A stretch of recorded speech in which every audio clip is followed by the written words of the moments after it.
안녕하세요. 인천에 살며 아이들을 키우고 있는 40대 여성이에요. 다른 게 아니라 최근 이 채널을 알게 되어 종종 사연을 듣다가 저도 한번 제 사연을 올리면 어떨까 생각을 했어요. 용기 내서 올리는 사연, 많은 경청 부탁드릴게요. 남편과 결혼 후 넉넉하지 못한 형편으로 서로 같이 위안을 얻으며 열심히 일하는 나날이었고, 힘든 세월이었지만 남편과 조금 더 나아질 형편을 기대하며 열심히 일을 했어요. 그래도 희망적인 건 늘 전세만 전전하다가 이번에야말로 저희 집을 매매하여 이사를 할 수 있게 되었는데, 다행히 시어머니께서 감사하게도 이번에 저희 형편을 알고 조금 도와주시겠다고 했기 때문에 수월하게 이사를 하나 싶었어요. 워낙에 자린고비에 큰아들밖에 모르시는 분이기에 이번 일이 정말 감사하게 느껴졌죠. 더 그럴 것이 결혼 후 딸만 둘을 연달아 낳던 탓에 시어머니는 저를 늘 못마땅하게 생각하셨고, 그럼에도 이번엔 조금이라도 보탬이 돼주시겠다고 하던 찰나였기에 저희 돈과 어머님 돈을 합쳐 좋은 매물을 매매할 수 있게 되었답니다. 정말 기쁜 날이었고, 부동산에 가서 집을 계약하려던 찰나 시어머니에게 전화가 왔는데, 그 전화는 저희에겐 씁쓸한 소식이었어요. 너희 집 다음에 사라. 이번에 너네 형 사업자금 도와주기로 했으니까 그런 줄 알아. 너희야 뭐 기회 되면 다음번에 도와주마. 그러니까 집 사는 거 보태준다는 거 취소다 취소. 섭섭하겠지만 그런 줄 알고 너희 형한테 양보했으면 좋겠다. 뭐 엄마가 그러라면 그러셔야죠. 알겠어요. 이 사람한테 잘 설명할게요. 다음번에 엄마 생신 때 봬요. 형이 더 어려우면 형 먼저 도와주실 수 있죠. 당연히 이해하니까 마음 안 쓰셔도 돼요. 이 사람이 섭섭하겠지만 뭐 어쩌겠어요. 섭섭하긴 뭐가 섭섭해. 지가 이 집에 와서 한 게 뭔데? 겉은 소리 말라고 전해라. 지가 뭐 해온 게 있어야지. 뻔뻔 시렵게. 집을 무조건 해주셔라는 아니었지만 장남인 아주버님에겐 무엇이든 떡떡 해주시는 어머님이 제 남편에겐 야박하게 구는 것이 조금은 섭섭했고, 같은 자식인데 차별하는 느낌도 들었어요. 결국 저희는 어머님이 도와주시지 못해 매매는 하지 못했고 전세로 계약을 하게 되었어요. 그래도 전셋돈이라도 나름 열심히 서로 벌어서 모은 돈이 있었기 때문에 이마저도 행복했어요. 그러던 중 시어머니 생신이라 다 같이 모여 밥을 먹게 되었는데, 그날도 어김없이 딸들만 있는 제가 시어머니의 타깃이었고, 아들을 낳은 형님은 극빈 대접을 해주셨습니다. 사실 이런 적이 한두 번이 아니었기에 섭섭하다기보단 또 그러시나 보다는 마음이 들었고, 기분이 나쁘지 않은 건 아니었지만 늘 들어왔던 얘기여서 그런지 그날도 또 시작이네 라는 마음이었어요. 니는 밥이 넘어가니? 지금도 안 늦었으니 아들 하나 낳아라. 우리 진수가 아들 하나도 없는 게 말이 되냐? 또 그 소리세요? 요즘 물가도 너무 비싸고 전 애들 둘로 만족해요. 어머님이 키워주실 것도 아니면서 뭘 그러세요? 뭐라고? 네 말 다 했니? 시집 와서 딸만 줄줄이 낳은 걸 죄스럽게 생각 못하고 어디 뻔뻔하게 말대꾸를 해대? 에이 엄마, 그만하세요. 좋은 날 좋은 얘기만 해도 모자랄 판에. 자, 여기 케이크 있으니까 우리 케이크 잘라요. 니도 참 벨도 없다. 아들 하나 낳지도 못하는 거 데리고 살면서 뭐 아무렇지 않다 이거야? 에휴, 못났다, 못났어. 기분이 나빴지만 어머님 생신이라 더 이상 말은 하지 않았고, 고개를 돌려 형님 쪽을 보고 있는데 형님이 메고 온 가방이 무려 1,000만 원이 넘는 가방이더라고요. 요즘 형편도 어렵고 사업도 어려워졌다고 했는데 너무 사치스러운 가방을 보며 조금 의아했어요.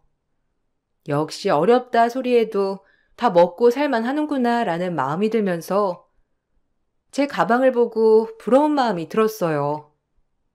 저도 여자인지라 저 정도 금액은 아니지만 형편상 들지 못하는 명품 가방을 가지고 싶은 마음이 살짝 들긴 하였죠. 형님, 와, 가방 사셨나 봐요. 너무 예뻐요. 저도 그런 가방 하나 가지는 게 소원이었는데 형님이랑 너무 잘 어울리는데요? 아, 뭐 그냥 원래 있던 거야. 동서는 못 본 건가? 예전부터 메고 다녔던 건데. 동서는 지금 봤나 보다. 이거 우리 할머니가 엄마 사준 거예요.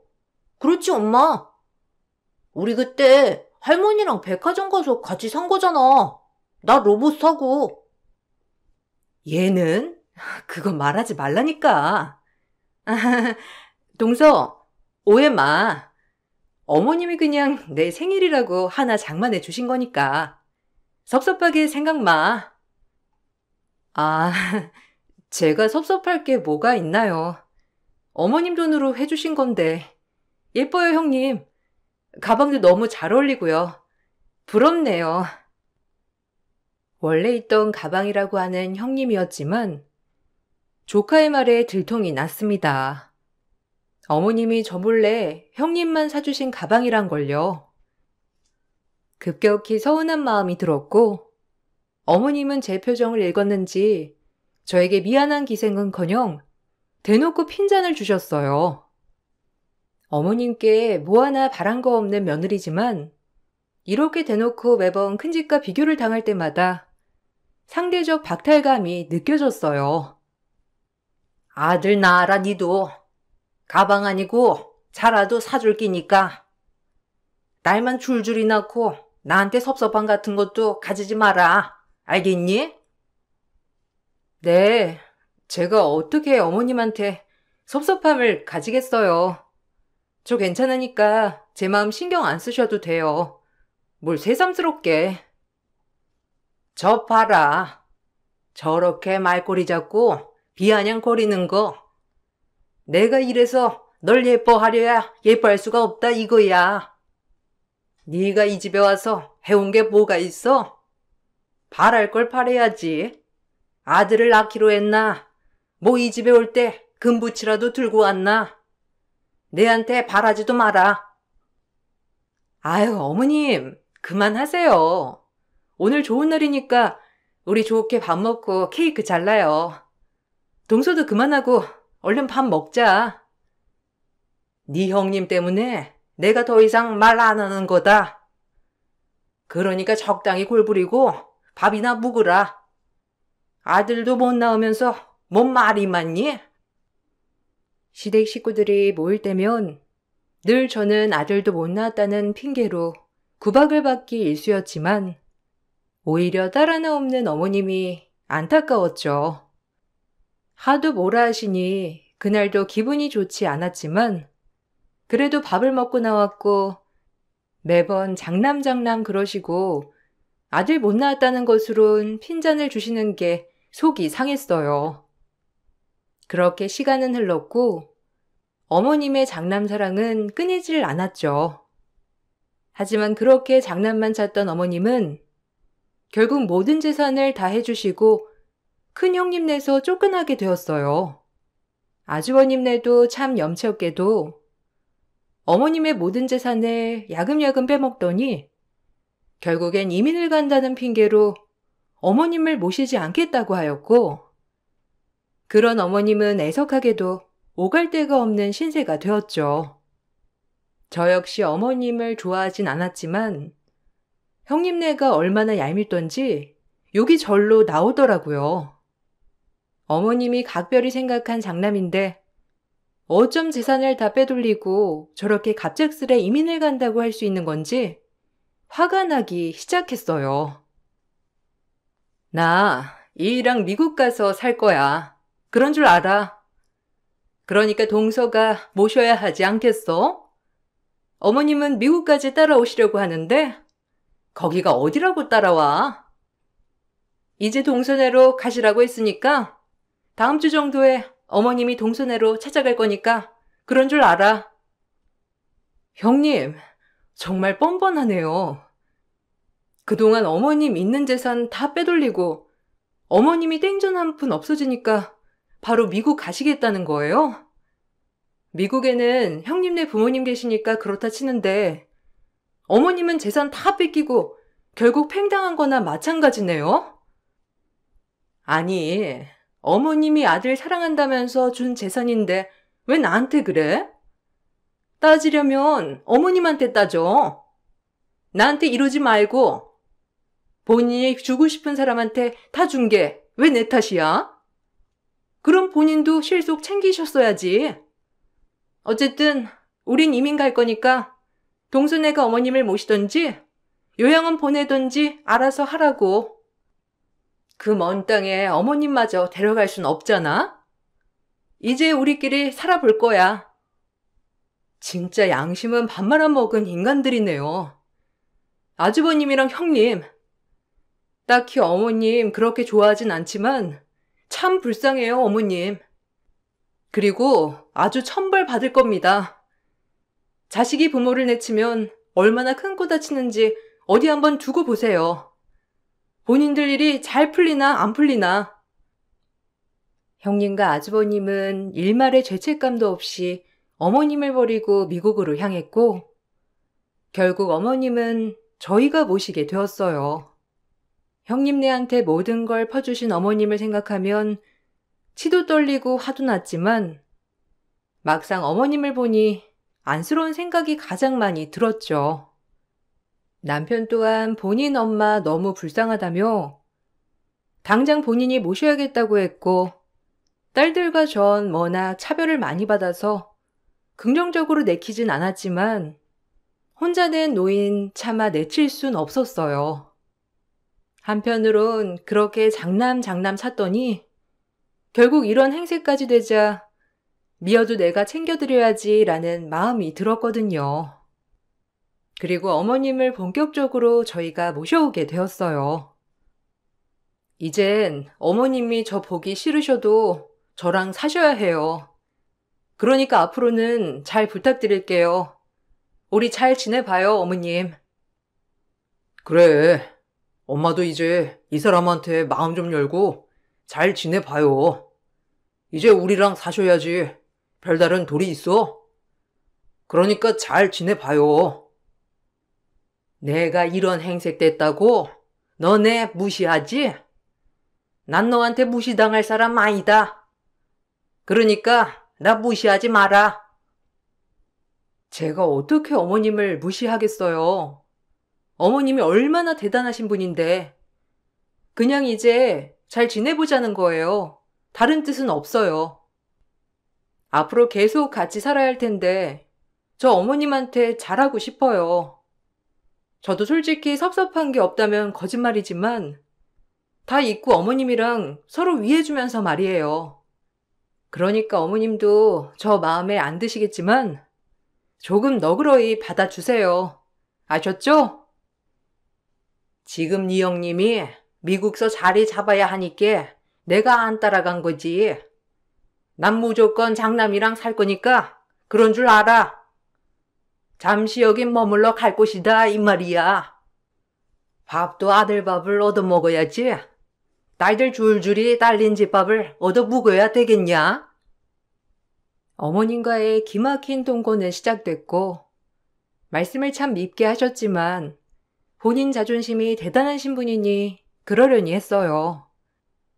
역시나 어머님과 잘 맞진 않았지만 심적으로 많이 약해지셔서 그런지 저에게 조금 너그러워지셨더라고요. 그런 모습을 보니 또 제 마음이 약해지면서 어머님한테 참 잘해드리고 싶었고 힘들 거라고 생각했던 동거는 훨씬 수월했습니다.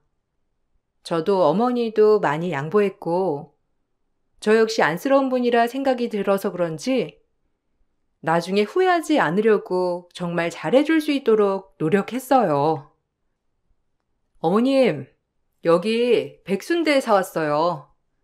어제 백순대 잡수시고 싶다 하셨죠? 일부러 청량리까지 가서 사온 거니까 뜨끈할 때 드셔요. 오메, 만나겠다. 그래도 살아보니 내가 생각했던 것보다 네 살림은 잘하는 것 같네. 워낙 네가 싹싹하니까 그래도 걱정은 덜했는데 나름 요리도 잘하고 청소도 잘하고 딱 아들 하나만 낳으면 내가 두말할 건더기도 없겠다. 안 그냐? 칭찬이라고 받아들일게요. 그리고 저랑 애 아빠 아이도 낳을 계획 없다고 말씀드렸잖아요. 저희 상황도 이해해 주세요. 아들 하나만 낳아주면 내가 너한테 얼마나 잘해줄 건데 그러냐? 애도 다 내가 키워줄 건데 아들이 있어야 한다, 집안엔. 어머님, 요즘엔 딸이 되세요. 아직 어머님이 잘 몰라서 하시는 말씀이라니까요. 전 우리 민채랑 민주가 최고라고 생각해요. 저리 세상 물정 몰라서 되겠나? 늙어서 아들네 집에 가서 살아야지. 딸네 집에 가서 살래? 에휴, 못 산다 정말. 같이 살고 보니 예전보다 강압적이진 않으셨지만 그때까지도 내심 아들 손주를 바라시는 눈치였고 그것 빼곤 나른 어머님과 잘 지내는 고부 관계였답니다. 서로 알아가는 계기도 되었고 어머님도 저를 전처럼 대하지 않고 나름 존중해 주셔서 어머님과 참 많은 얘기를 하게 되는 시간이 되기도 했죠. 나름 잘 살아가고 있다고 자부를 해왔는데 어느 날부터인지 남편이 거짓말도 스스럼 없이 하고 뭔 장례식이 그렇게 많은지 안 들어오는 날도 허다했어요. 결혼하고 단 한 번도 속 썩인 적 없던 남편인지라 의아한 날들이었고 모든 의심이 거기서부터 시작하듯 핸드폰도 꽁꽁 잠금장치를 해놨어요.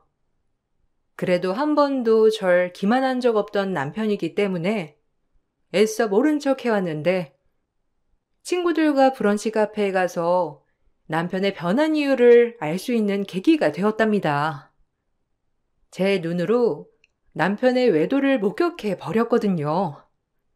살면서 믿을 사람 없다는 게 확 와닿는 순간이었어요.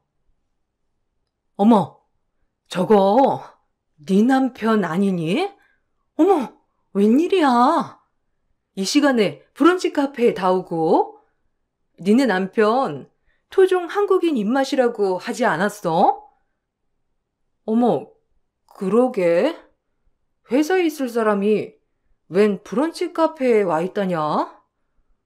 뭐 회사에서 먹을 점심 미리 사러 왔나? 우아하네.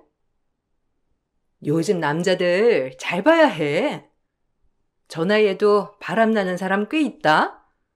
네 남편이 그런다는 건 아니지만 그래도 잘 지켜봐. 안 하던 행동하며 요즘 좀 변한 건 없었어? 아니라면 다행인데.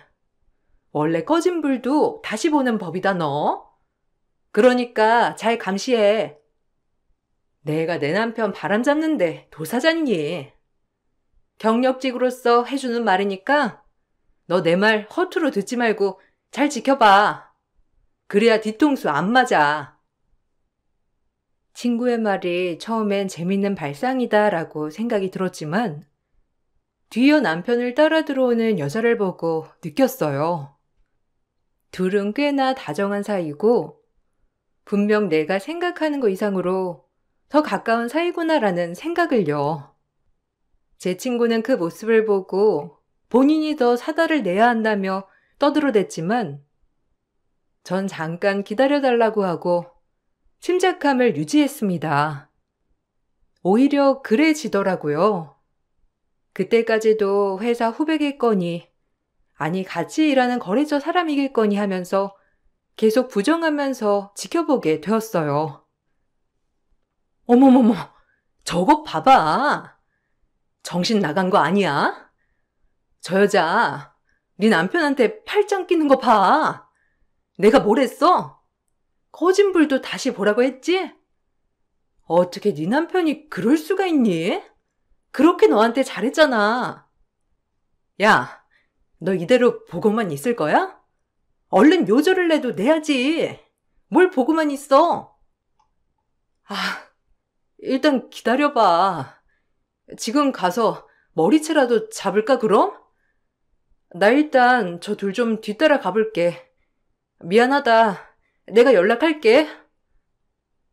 이런 데는 내가 전문인데. 너 혼자 갈 수 있겠어? 걱정된다 진짜. 어떻게 네 남편이 그럴 수가 있니? 아주 요절을 내버려. 그리고 브럼치를 포장하고 나가는 남편과 그 여자를 뒤따라갔어요. 하지만 뒤따라간 곳은 남녀 숙박 장소였고 그 모습을 일단 핸드폰 카메라로 다 찍어 놓았죠. 얼마나 손이 벌벌 떨리던지 제 인생에서 절대 일어나지 않을 일이 일어나고 말았답니다. 그리고 어떻게 무슨 정신으로 집에 왔는지 전혀 모르겠더라고요. 정신을 차리고 보니 집이었고 차에서 한참을 울다가 집으로 들어갔는데 저에게 왜 이제 오냐는 시어머니를 보자마자 눈물이 터져 나왔어요. 나름 같이 살면서 잘 지냈던 탓인지 그래도 위로를 받고 싶고 이해를 받고 싶은 마음이 있었는데 어머님은 제가 울자 당황스러운 모습이었고요. 왜 이제 오냐? 밥도 안 하고 니네가 요즘 잘해준다 싶으니까 좀 맛이 간 거냐? 당장 밥부터 준비해. 뭐 먹을 게 있어야지. 어머님, 민채 아빠 바람났어요. 제 눈으로 똑똑히 봤고요. 저 어떻게 해야 해요? 제가 지금껏 민채 아빠 뒷바라지하면서 없는 살림 이렇게 같이 꾸려나갔는데 어쩜 그럴 수 있냐고요. 제가 지금 뭘 해야 하는지 모르겠어요, 어머님. 어쩌면 좋아요. 아니, 사실이야? 민채 아범이 그럴 리가 없는데. 일단 진정해라. 내가 아범 오면 잘 타이르마. 좀 눈물 좀 그치라. 한눈에 봐도 보통 사이가 아닌 것 같은데 어쩌면 좋아요? 어머님 말도 안 들을 것 같은데 민채랑 민주는 또 어떻고? 걱정 말라니까. 가정 있는 남자를 꼬신 게 어디 정상이냐? 내가 아주 따끔하게 얘기할 테니까 그만해. 아범도 정상이니 내가 얘기하면 반성하고 듣겠지. 남자들 한두 번 그럴 수 있어. 그러니까 남자 아니냐. 일단 내가 얘기할게. 기운 차려.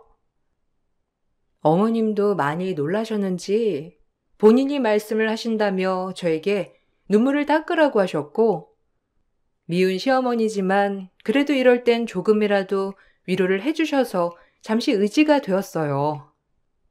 그리고 전 손이 떨리지만 아까 찍은 남편과 그 여자의 사진을 자세히 들여다보았습니다. 그리고 놀라운 사실을 발견했는데 놀라운 사실을 발견하고 보니 너무 경악스러웠죠. 경악을 뒤로한 채 남편이 퇴근을 하고 오자마자 정확히 말하면 그 여자와 데이트를 마치고 오자마자 어머님은 남편을 호출하셨고 뭐라 말씀하시는 게 들리더라고요. 한참 둘이서 얘기를 나누고 나오셨는데 아까 저를 달래주셨던 어머님은 온데간데 없었어요. 참, 입도 싸다. 너 혼자만 알고 있지. 굳이 그걸 엄마한테까지 얘기해? 그럼 뭐 내가 그만둘 줄 알았던 거야? 그리고 내 뒤 밟았다며? 소름 돋아. 안 그런 척하면서 내 뒤를 밟을 수가 있어? 너 그것도 범죄야. 네 잘못은 전혀 모르지? 뭐? 말 다 했어? 여자의 눈이 돌아가서 처자식이고 뭐고 아예 버리겠다는 태도구나. 뭘 잘했다고 큰 소리야, 당신이.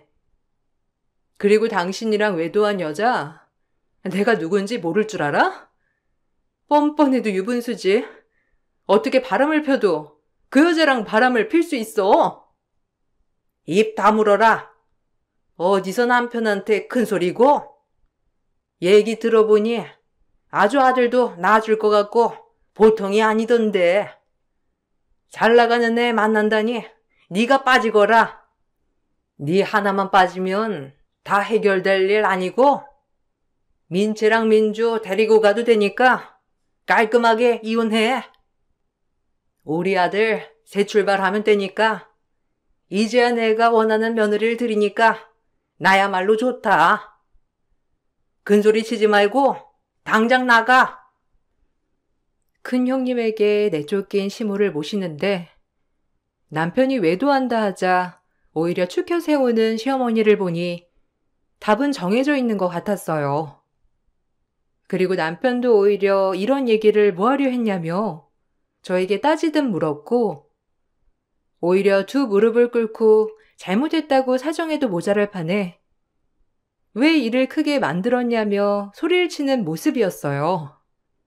방금 전까지 남편과 어떻게 해야 할지 눈물이 흘렀지만 지금 이 모습을 보니 눈물은커녕 모든 것이 다 정리가 되는 마음이었습니다. 그리고 모든 것을 정리하기로 마음을 먹었고 남편이 외도한 여자가 누군지 알고 나서부터 오히려 마음 정리가 빨리 된 것 같아요. 시어머니가 남편에게 혼을 냈어도 사실 같이 살 수 없을 것 같다는 생각이 들었거든요. 오히려 잘됐다. 너희 가만 안 둘 것이다 라는 마음이 자리 잡았어요. 그래, 나만 빠지면 된다는 거지? 원하는 대로 이혼해 줄게. 나도 구질구질하게 매달려가며 살고 싶지 않으니까. 양심이 있으면 당신이 유책 배우자니까 신권 양육권은 다 내가 가져올 거야. 그리고 위자료도 물론 줘야겠지.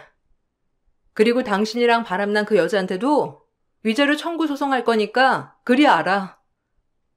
어머님, 아니지. 이제 아줌마지? 아줌마, 놀 자리 보고 발을 뻗어야지. 나중에 후회해도 소용없어. 뻔뻔한 인간들. 당신들이 우리 애들 할머니 아빠라는 것이 내가 수치스럽다 진짜. 후회는 무슨? 여자 혼자 살아간다는 게 얼마나 힘든 일인데 꼴 좋다. 내 아들한테 악담이나 해대고 역시 넌 마음에 안 들어. 나야말로 아줌마 마음에 안 들어요. 오죽했으면 장남이 버렸겠냐만. 안타깝고 갈 곳 없는 노인네 적선이나 하자 싶어 받아줬더니만 천성이 그 지경이니 아직까지 고마움 모르고 날뛰는 거겠지. 당신은 버림받아도 싼 인간이라고요. 그 엄마의 그 아들 같으니라고. 뭐? 네 말 다 했냐? 원래도 못 배워먹어서 천박한 건 알았는데 어른한테 그게 무슨 말버릇이야? 역시 내 눈은 틀림없지. 틀림없긴 뭐가 틀림없어요. 나야말로 당신 보면서 천성 절대 안 변한다고 생각했네요. 어디 한번 잘해봐요. 전 그리고 곧장 변호사를 찾아가 자초지종을 설명하고 위자료 때문에 이혼 소송을 진행하게 되었어요. 다행히 수월하게 소송은 진행되어 갔고 상간녀 소송이 들어갔을 때 온 집안이 난리가 났어요. 이혼 후 시어머니에게 외도녀 정체를 알려주자 시어머니는 그 자리에서 통곡을 하였고 시어머니뿐만 아니라 상간녀의 부모들도 난리가 났습니다. 사실 상간녀의 정체는 남편의 사촌 여동생이었어요. 시어머니의 여동생의 딸이었는데 외국에서 오래 살다 나와 오랜만에 만난 사촌 오빠와 정분이 나고 만 거예요. 정말 기함할 사이였고 제가 상간녀 소송을 진행하면서 양측 부모님들이 알게 되고 난리가 났습니다. 서로 남 탓하기 바빴고 본인 아들, 본인 딸은 안 그랬는데 상대방이 꼬셔서 그런 거다라고 하며 무식한 발언을 했어요. 손뼉도 마주쳐야 소리가 난다고 끼리끼리니까 눈이 맞은 건데 본인 자식들은 아니라고 부정하는 꼴을 보니 우스웠어요. 아이고, 돌았나? 네 쟤가 누군데? 능력 아무리 좋으면 뭐하냐고? 너네는 이루어질 수가 없는데 네가 꼬셨지? 이모, 그게 아니라 좀 들어봐요. 우린 진짜 사랑한다니까. 그리고 뭐 어때? 우리가 사랑한다는데 말리지 마요, 우리 사랑. 그래요. 엄마 진정해. 어차피 엄마도 민채 엄마 마음에 안 들어 했잖아. 그냥 조카라고 생각 말고 남이라고 생각해요. 얼마나 능력이 좋은데 외국에서 엄청 돈도 많이 벌어왔다니까. 엄마도 얘기 처음 들었을 때 엄청 좋아했잖아. 그냥 그렇게만 봐주시면 돼요. 꼭 조카라고 생각하지 말고 그냥 우리 사랑 지켜봐 주세요. 우리 절대 못 헤어져요. 허락해줘요, 이모, 엄마. 이놈이 꼬셨지? 우리 딸을. 외국에서 잘 나가는 우리 딸. 한국에 들어왔을 때 뭘 어떻게 구워 삶았길래 우리 딸이 놀아나? 언니가 얼마나 아들 교육을 잘못 시켰으면 이 사달이 나냐고. 내가 진짜 살다 별 더러운 꼴을 다 보네. 절대 허락 못해. 참, 꼴 좋다. 딱 잘 어울리는 한 쌍의 원앙이네요. 어떻게 사촌지간에 이럴 수 있는지. 다들 어떤 정신머리로 교육을 시켰길래 양심이라곤 눈곱만큼도 없게 키웠어요. 그러니 끼리끼리 만나지. 민치랑 민주 보기도 부끄러우니까 양심이 있다면 절대 연락 마요. 어차피 나 마음에 안 들었으니까 새로 보는 며느리 괜찮지 않아요? 뭐 아들은 잘 나으려나? 어우, 살 떨려. 얘기 좀 하자. 내 이럴 줄 알았니? 그냥 능력만 이탁했지. 내 조카랑 눈이 맞을 줄 누가 알았냐고. 그래도 애 낳고 사는 부부가 어떻게 한 번에 갈라서니? 그러니까 마음 좀 추스르고 다시 민치 아범이랑 얘기 좀 잘해보라. 그래야 않겠나? 나도 우리 딸 절대 저놈이랑 잘 되는 꼴 못 보지. 사촌지간이 말이나 돼? 아니 이제 평생 보고 살지 말자고 언니랑 나랑. 고락선이들하고 아주 웃기네요. 당신들 아들, 딸 도덕적이지 못한 거 가만 안 둘 거니까 그런 줄 알아요. 감히 내 눈에서 눈물을 빼? 그 모습을 보고 있는데 참 역겨웠고 각자 서로 탓이라고 하면서 본인 자식들 잘못이 아니라고 하는 꼴을 보니 양심이라고는 없는 인간들 같았거든요. 법률 상담을 하러 갔을 때 위로해 주시는 말일 순 있겠지만 은근히 이런 일이 자주 있다고 했어요.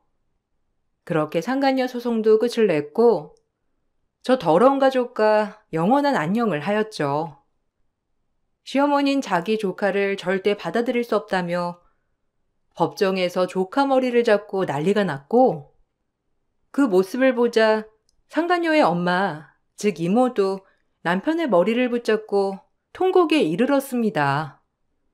아주 돈 주고도 못 볼 광경이었고 법정에서도 그 모습을 보고 경악을 금치 못하더라고요. 어머, 이모, 머리 나요. 머리 아파. 아니 왜 나한테 그래? 오빠가 꼬셨다니까. 나 머리숱 없다고 그만 좀 하시라고. 네가 우리 아들 망쳐놨어. 어떻게 우리 지고지순한 아들이 사촌이랑 바람이 나냐고? 그게 정상이냐? 언니, 우리 딸 머리 안 나? 나도 그럼 가만 못 있지. 너도 이리 와. 네 머리도 잡을라니까. 우리 딸만 당할 수 없어. 이모. 일단 얘기 좀 들어봐요. 그래도 우리 사랑한다니까. 우리 잘 살게. 그러니까 제발 허락해줘요. 사촌이라고 생각 안 하면 되잖아요. 이모, 나 거기 머리 심은 대로 잘못 뽑으면 안 된다고. 엄마, 나 좀 살려줘. 네가 내 아들 이 지경으로 만들어? 너도 한번 당해봐라. 이리 와. 딸 교육 잘못 시킨 너도 좀 당해야지. 언니 손맛 본 지 오래됐지? 뭐야? 언니면 언니답게 굴어. 이런 거는 다 남자가 잘못한 거라고. 왜 우리 딸 탓을 해? 지 아들 탓을 해야지. 어디 한번 붙어봐. 법정에선 시어머니와 시이모가 머리를 붙잡고 난리가 나는 지경까지 이르렀고 결국 퇴정 명령까지 떨어졌어요. 그야말로 콩가루 집안인 걸 인증한 셈입니다. 자매끼리 싸우고 본인은 잘못 없다 남 탓이다 하는 통에 모든 사람들이 흥미진진하게 그 싸움을 구경하게 되었죠. 그리고 전 이혼을 하였고 위자료를 다 받았지만 제 결혼 생활이 기만당한 것 같아 못 참겠어서 남편의 회사에 가서 양심 없는 남편에 대한 피켓 시위를 하였어요. 남편의 외도 사실, 하지만 그 상대가 사촌 동생이었다는 걸 써서 시위를 하였고 남편은 제발 이러지 말라고 부탁을 했지만 다른 사람도 아니고 사촌 동생이라는 게 용서가 되지 않았어요. 아무리 위자료를 준다 한들 제 마음에 생채기를 낸 것이 참아지지가 않았고 그래서 전 제 방식대로 벌을 주기로 했습니다. 어머머머, 김대리님, 외도 상대가 사촌 동생? 어머머, 정신 나간 거 아니야? 그렇게 안 봤는데 제 정상이 아니네. 어떻게 사촌 동생이랑 바람이? 어머나, 그러게나 말이야. 바람필 상대가 없어서 사촌 동생이랑? 와, 진짜 얼굴 보고 모른다더니 세상 선량한 줄 알았는데 제정신이 아니었구나. 어머, 어떡해 저 여자분. 얼마나 화가 났으면 여기서 이러고 있겠어. 진짜 기가 막히겠다. 억울하고. 제 피켓을 보고 직원들은 수근수근 대었고 워낙 규모가 작은 회사라 그런지 남편의 바람은 회사에 일파만파 퍼졌는데 제가 원하던 바였습니다. 애들 아빠로서 이렇게까지 하고 싶지 않았지만 도저히 참지 못했고 제가 이렇게까지 하니 남편은 위자료를 줄 때보다 더욱더 비참하게 저에게 빌고 사정을 했어요. 뻔뻔한 남편의 통쾌한 최후였습니다. 그래도 애들 아빠인데 이렇게까지 해야겠어? 이거 그냥 네 얼굴에 침 뱉는 꼴 아니야? 이렇게 모진애였다니. 실망이다 진짜. 모질어? 당신이 더 모질지. 그리고 내 얼굴에 침 뱉는 꼴이 아니라 네 얼굴에 먹칠한 꼴이지. 한번 개망신 당해봐. 내가 위자료 받고 그냥 나가 떨어질 줄 알았어? 그동안 너희 엄마한테 무시받은 세월, 그리고 당신한테 기만당한 세월 다 보상받을 거야. 미안해. 돈은 얼마든지 줄 테니까 피켓만 내려줘. 이러면 너한테도 뭐가 남아. 그러니까 제발 시위만 하지 말아줘. 우리 회사에 소문 쫙 났어. 나보고 얼굴을 어떻게 들고 다니라는 거야. 사람 살기는 해줘야 할 거 아니야. 그러니까 그만 좀 해라. 그러라고 시위하는 거야. 너 얼굴 못 들게 하려고. 나 만만히 봤지? 너 사람 잘못 봤어. 내가 얼마나 독한지 이 기회에 잘 봐. 결국 남편은 절 명예훼손으로 고소했고 전 벌금형을 맞았는데 그럼에도 불구하고 속이 다 후련했어요. 기껏 위자료보다 이렇게 제 방식대로 벌을 주니 오히려 더 마음이 가벼웠습니다. 그리고 남편은 이미 회사에서 파렴치한 인간으로 소문이 나서 회사를 퇴사했습니다. 회사에서 따로 퇴사 권유를 하진 않았지만 본인이 얼굴을 들고 다닐 때마다 사람들의 수군거림을 못 참은 거죠. 시어머니 또한 아들을 이해할 수 없었는지 장남에게로 보내달라고 하셨지만 형님네가 연락을 끊으며 사실상 어머님은 버림받은 거나 마찬가지여서 죽이 되든 밥이 되든 파렴치한 아들과 살게 되었죠. 둘 사이가 절대 법적으로도 허락받을 수 없는 사이이기 때문에 뒤에 계속 만남을 가지는지 헤어졌는지는 모르겠어요. 아이들도 아빠와 만나지 않고 있거든요.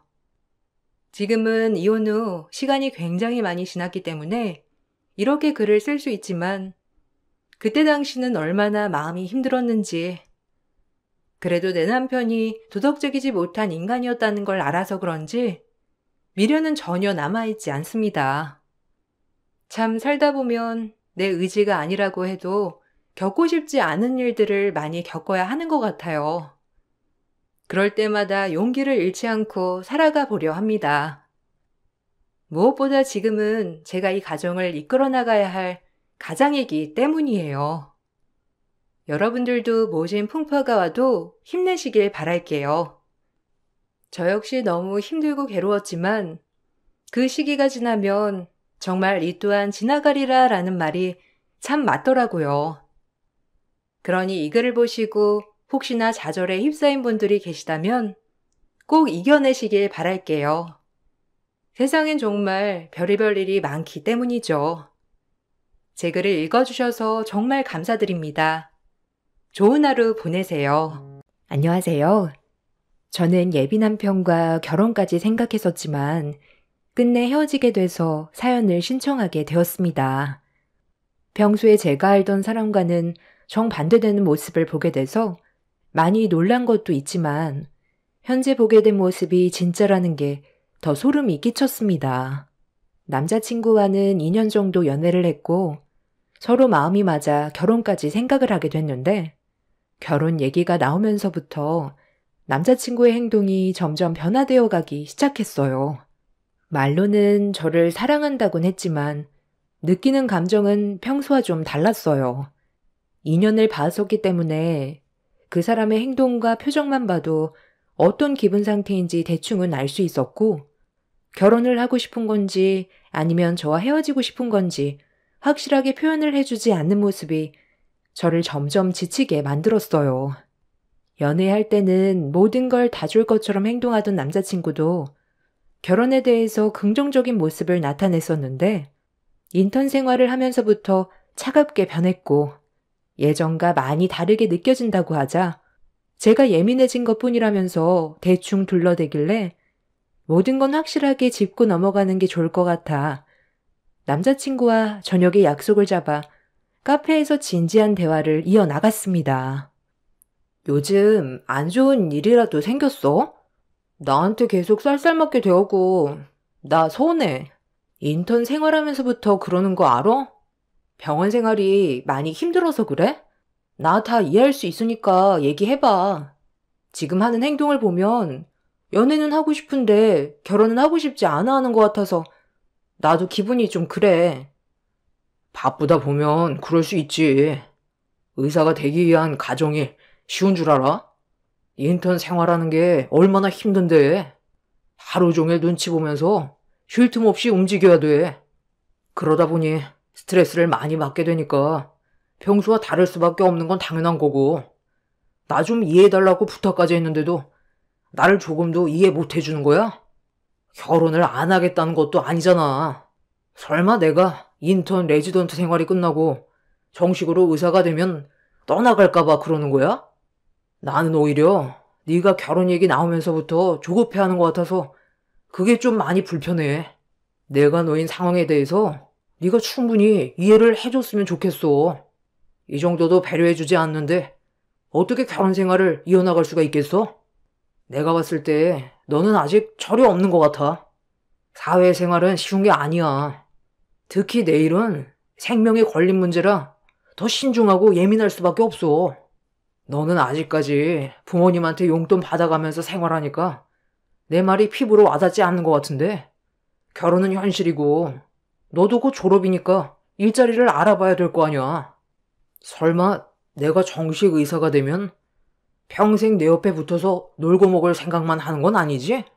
그런 생각 조금이라도 가지고 있으면 우리 결혼 없던 걸로 하는 게 좋겠어.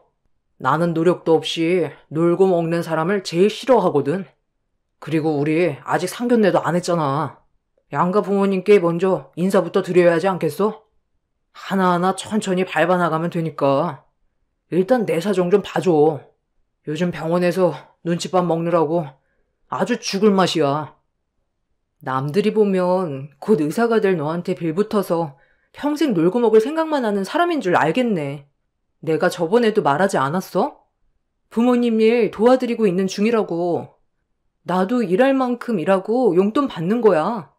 그렇다고 지금까지 너한테 빌붙어 있었던 것도 아니고 데이트하면서 더치페이하고 비용도 내가 훨씬 많이 지출했잖아. 그동안 우리가 결혼하면 내가 놀고 먹기만 할 거라고 생각하고 있었던 거야? 지금까지 나를 어떻게 봐왔길래 그런 말을 해? 너는 나랑 결혼이 하고 싶긴 한 거야? 결혼이 하고 싶으니까 너랑 지금까지 같이 만나왔던 거 아니겠어? 아, 그냥 데이트만 하고 아쉬워서 만날 거였으면 진작 헤어졌지. 그날 대화를 하면서 서로가 생각하는 것들에 차이가 있다는 걸 느끼게 되었고, 남자친구에게 실망스러운 모습들이 보이게 되자 처음 느꼈던 감정들과는 많이 달라져 버렸어요. 저만 결혼에 목매는 사람처럼 느껴져서 자존심도 상했고, 차라리 여기서 끝내는 게 좋을지도 모르겠다는 생각들이 머릿속에서 맴돌았어요. 미래를 함께 그려나간다는 건 정말 쉽지 않았습니다. 서로 안 좋은 대화를 주고받은 뒤 헤어지고 나서 한동안 먼저 연락을 하지 않았어요. 남자친구 또한 저에게 느끼고 있는 안 좋은 감정들 때문에 연락 한 통 없었습니다. 그렇게 며칠의 시간이 지나면서 어느 정도 머릿속이 정리가 되더라고요. 그 사람이 예전 같지도 않았지만 결혼에 대한 마음도 사라져 버렸습니다. 인턴 생활이 많이 힘들다는 건 저도 주변에서 들어본 적이 있어서 그동안 제가 힘이 되어줄 수 있는 방법으로 남자친구를 도왔었어요. 그런데 그런 고마움은 모르고 저에게 빌부터 살려고 결혼하는 거냐는 말을 꺼냈을 땐 너무 놀랐었고 마음의 상처를 받게 되었네요. 서로가 생각하는 게 다르다면 헤어지는 게 당연한 거고 서로에게 맞는 사람 찾아 떠나는 게 나을 것 같아 며칠간의 고민 끝에 각자의 길을 가기로 결정하게 되었습니다. 그래서 남자친구에게 헤어짐을 통보하려고 병원으로 찾아갔어요. 그리고 할 말이 있으니 병원 앞에서 기다리겠다며 한간 시간대 나와달라고 문자를 보낸 뒤 기다리는 동안 병원 내에 있는 공원을 한 바퀴 돌고 있었는데 남자친구의 웃음소리가 제 귀에 들려와 방향을 틀어 목소리가 들리는 곳으로 걸음을 옮겼는데 같은 인턴 동기인지 어떤 남자와 대화를 주고받고 있더라고요. 문자를 확인해 보니 아직까지 제 문자를 확인하지 않았길래 무슨 대화를 하는지 드러나 보려고 건너편 벤치에 앉아 등을 돌린 뒤 귀를 기울였습니다. 그런데 두 남자가 나눈 대화는 온몸에 소름이 돋을 정도로 저에게 엄청난 충격을 안겨주었네요. 같이 인턴 생활하다 보면 여러 가지로 힘든 일들을 함께 겪게 되잖아. 그러면서 정이 들고 서로에 대해 호감도 자연스럽게 생기게 된다니까. 그래서 너한테 접근하는 건데 모른 척 하는 건 너무한 거지. 아직 양가 집안에 인사도 안 드렸다면서? 그럼 그냥 연애하는 사이 아니야? 상견례까지 해도 헤어지는 사람들 허다한데 뭐가 문제야? 아직 결혼한 것도 아니면 이 여자 저 여자 만나보고 너한테 맞는 사람 골라 선택하는 게 제일 좋은 방법이야. 네가 지금 만나고 있는 여자 봐줄 만한 것도 없다면서. 한번 생각해봐라. 레지던트 생활까지 끝나면 정식 의사인 네가 힘든 인턴 생활을 함께 보낸 레벨이 맞는 사람과 결혼하는 게 낫겠냐? 아니면 너한테 빨대 꽂으려고 결혼을 재촉하는 그 여자가 좋겠냐? 한 번뿐인 인생, 여자 잘못 만나서 인생 종치지 말고 신중히 결정하는 게 좋지 않겠어? 같은 의사면 대화도 잘 통하고 서로 이해해주는 부면도 많은데 그 여자는 네가 변한 것 같다면서 이해 못해주고 있다며. 나 같으면 바로 헤어졌다. 그런 여자랑 결혼하잖아? 나중엔 집착도 엄청 심하다니까. 내가 봤을 때 그 여자는 너를 진심으로 사랑하는 게 아닌 너의 뒷배경과 돈을 사랑하고 있는 거야. 너 말처럼 나도 몇 년간 만나오면서 매번 느끼는 거지만 걔는 내 배우자감으론 너무 뒤떨어지는 것 같아. 딱히 잘난 것도 없고 데리고 다니면 내가 손해인 것 같은 느낌이 든다니까. 집안이 잘나 보이는 것도 아니고 걔가 입고 있는 것들만 봐도 어떤 집안인지 대충 알겠더라고. 그냥 대충 가지고 놀다가 버리면 되니까 그게 신경 안 쓰려고. 요즘 내가 좀 귀찮아서 무뚝뚝하게 대했더니 결혼할 생각 없냐면서 엄청 닥달하는데 그 모습 보니까 정말 질려버리더라. 남자는 그런 여자 정말 질색하잖아. 그동안 만나온 시간이 있어서 만나주는 거지. 여자로서 느껴지는 매력이 이젠 전혀 없어. 나도 다른 여자로 갈아탈 때가 됐나 보다. 야, 이거 봐라. 내가 며칠 연락 안 하니까 병원 앞에 왔다고 문자 왔다. 더 이상 고집 부렸다간 의사 남친 놓칠까봐 자기가 먼저 굽히고 들어오는 거 봐봐. 남자친구의 말을 듣게 된 저는 엄청난 충격에 빠졌고 그동안 결혼 생각도 없었으면서 저를 가지고 놀았다는 거에 온몸이 부들거렸습니다. 남자친구에게 전화가 오길래 진동으로 되어 있던 전화를 거절했어요. 그 순간 받은 충격이 너무 커서 머릿속을 정리할 시간이 필요했어요. 어차피 헤어질 생각을 가지고 병원에 온 거긴 했었지만 이런 식으로 뒤통수를 맞게 될지는 꿈에도 몰랐었네요. 그렇게 한숨 돌린 뒤 남자친구의 전화를 다시 받았어요. 그리고 얼굴을 마주하게 되었는데 마음 같아선 바로 얼굴에 손을 올려버리고 싶었지만 이대로 헤어지기에는 제가 너무 손해를 보는 것 같아 최대한 감정을 억누르고 연기를 했어요.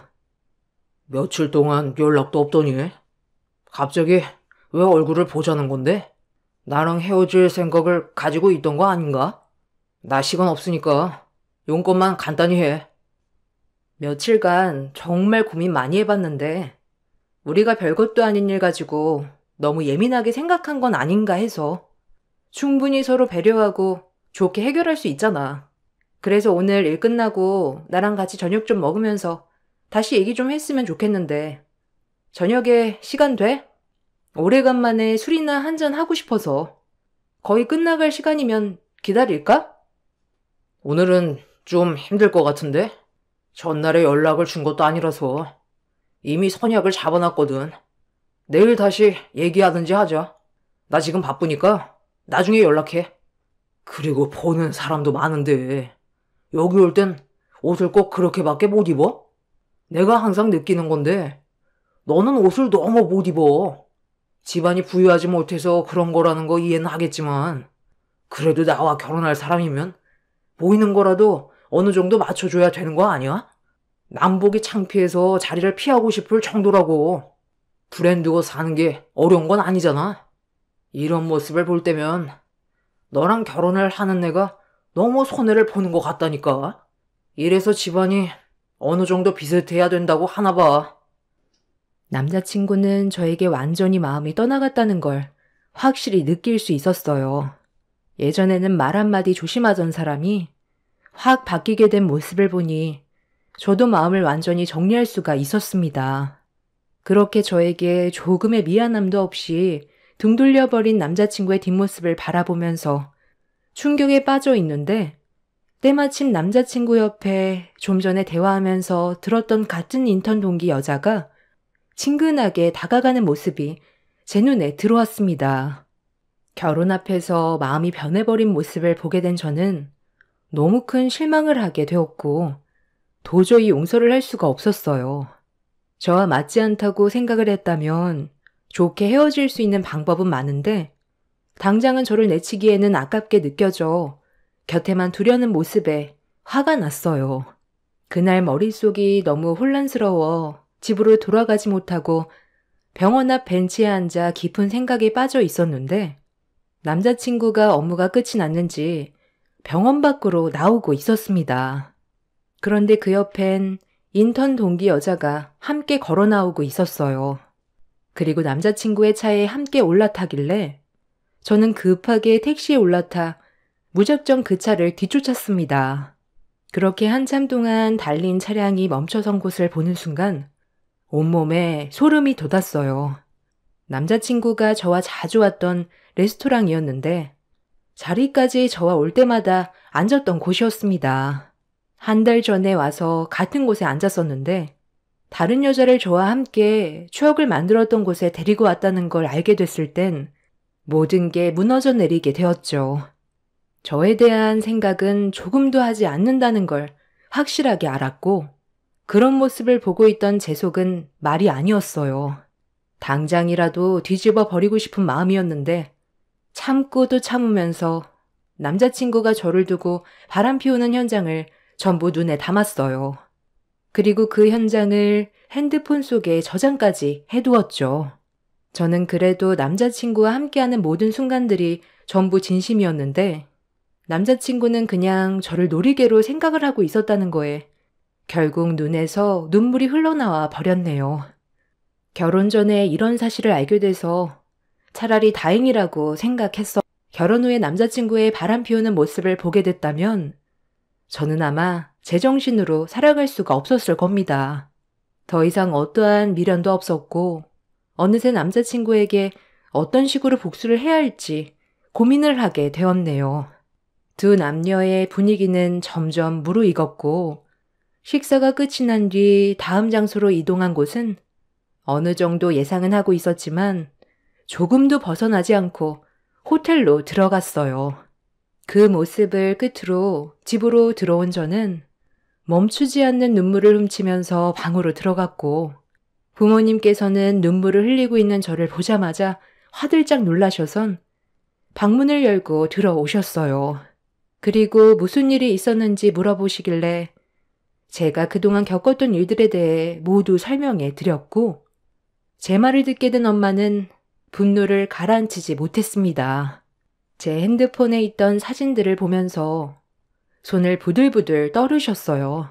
그냥 단순히 가볍게 연애를 한 사이도 아니고 2년 이상의 시간 동안 함께 했었고 결혼까지 약속했던 사람인데 서로 지켜야 될 기본적인 예의도 하지 않았다는 거에 엄마는 남자친구를 절대로 용서할 수가 없다면서 이 모든 상황들을 아빠에게도 알리자 떡잎부터가 잘못된 놈이라면서 그런 놈은 당장 싹부터 잘라내야 한다고 화를 내셨고 부모님께선 상처받은 저를 위로해 주셨네요. 그리고 다음날 저는 남자친구에게 헤어짐을 통보하기 위해서 다시 병원으로 향했어요. 점심시간 때 남자친구한테 연락해 할 말이 있다며 밖으로 나오라고 했는데 점심을 먹고 있는 중이라면서 식당 안으로 들어오라고 하길래 들어가 얼굴을 마주하고 앉았습니다. 저에게 눈도 안 마주치던 남자친구에게 저에 대해 어떤 생각을 가지고 있는지 다시 한번 물어봤고 헤어질 생각이라는 말을 꺼내게 되었죠. 뭐? 헤어지자고? 갑자기? 너 다른 남자 생겼냐? 하기야, 너한텐 내가 많이 벅찬 상대이긴 하지. 그래도 그렇지. 나 밥 먹고 있는데 헤어지자는 말을 꼭 해야 돼? 그럼 너는 나랑 결혼까지 계획했으면서 다른 여자를 만나야만 했어? 어제 네가 어디에서 뭘 했는지 나는 전부 다 알고 있어. 나랑 연애하면서 자주 갔던 레스토랑에 여기 인턴 동기 여자랑 같이 갔더라. 그것도 너랑 내가 항상 앉았던 자리에 가서 앉던데? 그것만 본 줄 알아? 호텔까지 가서 둘이 뭐 했어? 당연히 갈 때까지 갔겠지. 내가 너한테 많이 부족하다고 느꼈다면 먼저 나와의 관계를 정리하는 게 우선 아니야? 꼭 이런 식으로 행동을 했어야 돼?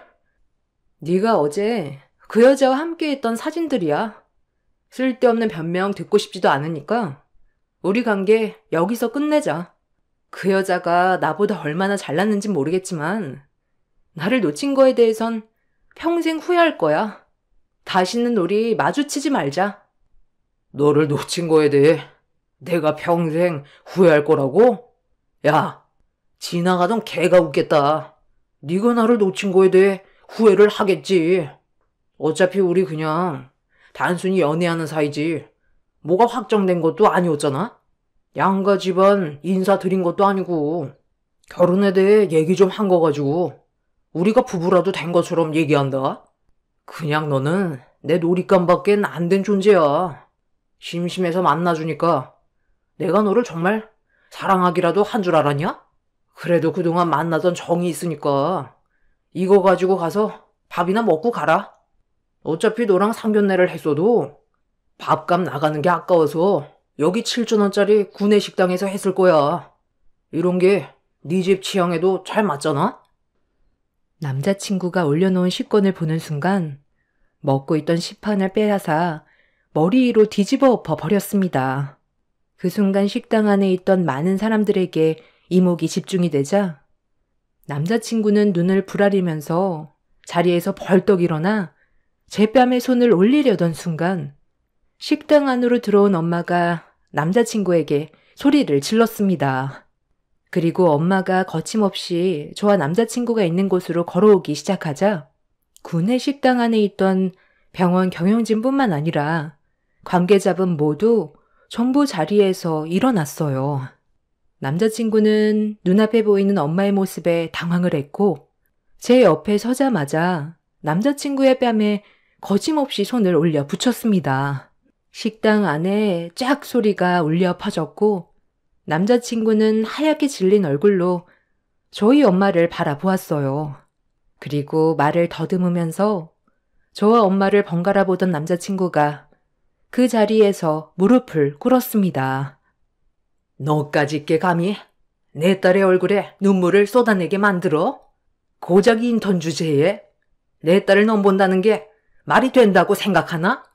그동안 아무 말 안 하고 묵묵히 지켜보고 있으니까 우리 집안을 아주 우습게 보고 있네. 내가 여기 병원에 누구인지 모르고 있는 건 아니지? 내가 누구야? 빨리 대답 안 해? 이 병원장 되시는데 몰라 뵀습니다. 제가 진작에 알아뵀어야 했는데 사진으로만 뵈서 미연이 어머님이실 거라곤 전혀 예상하지 못했어요. 저도 인턴으로 들어온 지 얼마 되지 않아서 아직 모르는 게 많았습니다. 알았다면 이런 식으로 행동하지 않았을 거예요. 생각이 너무 짧았던 것 같습니다. 생각이 아주 짧았지. 너까짓 게 내 딸을 건드린 것도 우라통이 터지는데 그래도 내 딸이 행복해하고 진심으로 자네를 사랑하고 있는 것 같아서 멀리에서 지켜만 봤고 조만간 얼굴 한번 대면하려 했는데 네가 감히 내 딸을 두고 바람을 피워? 결혼 얘기까지 주고받았다면서 어떻게 그런 쓰레기 같은 짓을 할 수가 있는 건가? 머리에 피도 안 마른 인턴 주제에 병원에서 다른 여자랑 바람을 피우고 있어? 아, 저기 있네.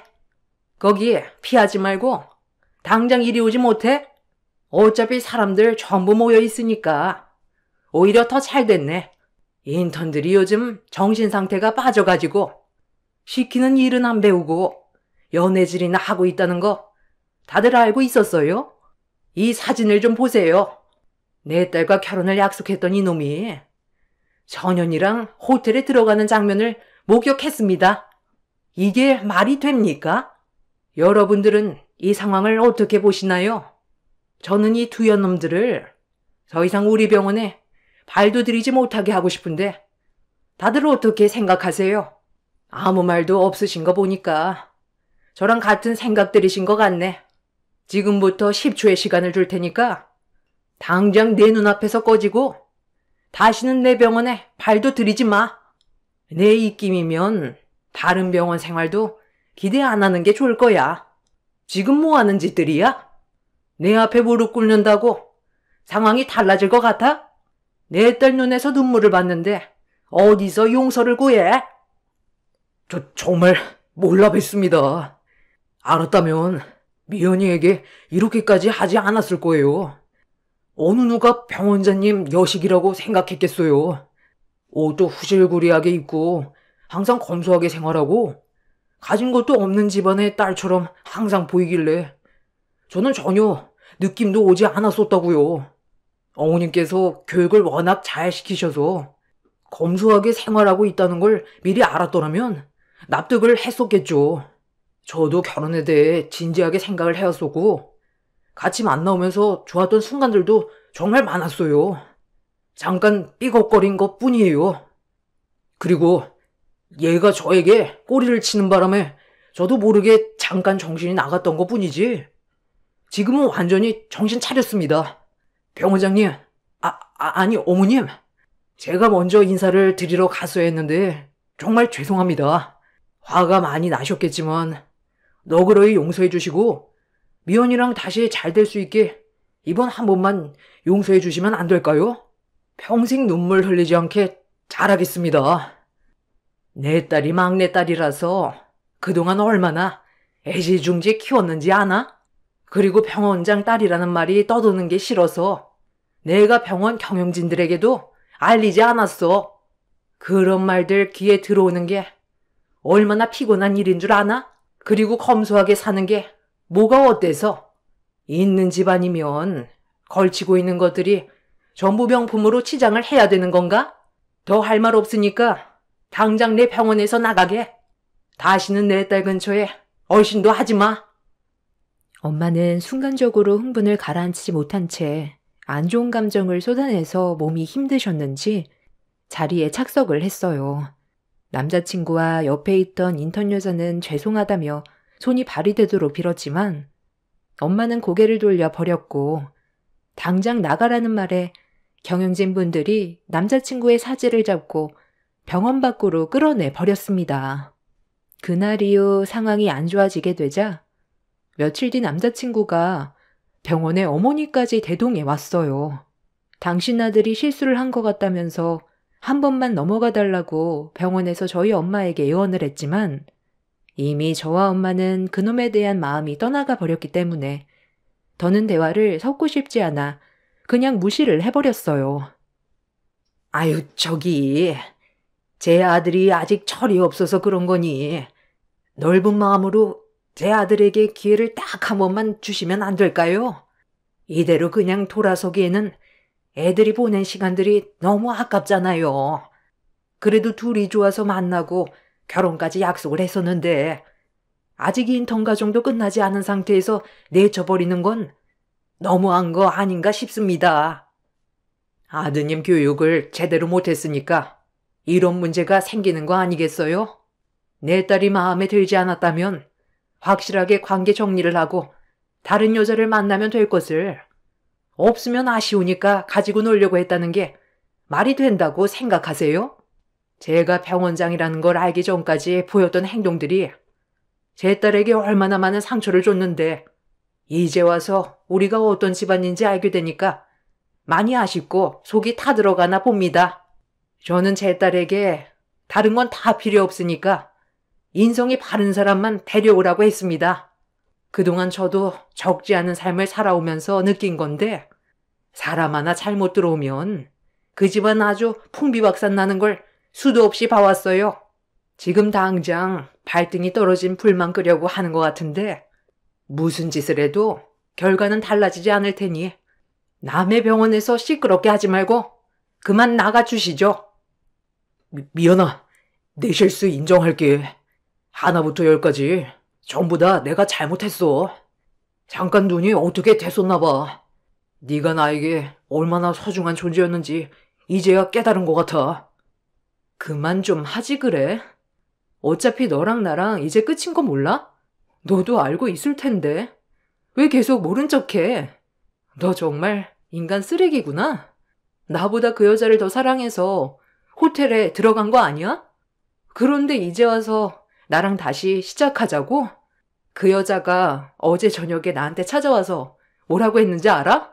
자기 임신했다더라. 다른 병원에서 인턴 생활 다시 하고 싶지 않다고 한 번만 봐달라는데 그 말을 들었을 때 내 기분이 어떨 것 같아? 너도 임신한 거 모르는 거 아니었으면서 나한테 봐달라고? 임신한 그 여자를 버리겠다는 거야? 아줌마도 그 여자가 임신한 거 모르셨나 본데 가서 확인해 보시죠. 아니, 정말 이 말이 사실이냐? 너랑 잠깐 만났던 그 여자가 임신까지 한 거야? 그럼 어차피 저 집안과는 될 수 있는 게 아무것도 없잖아.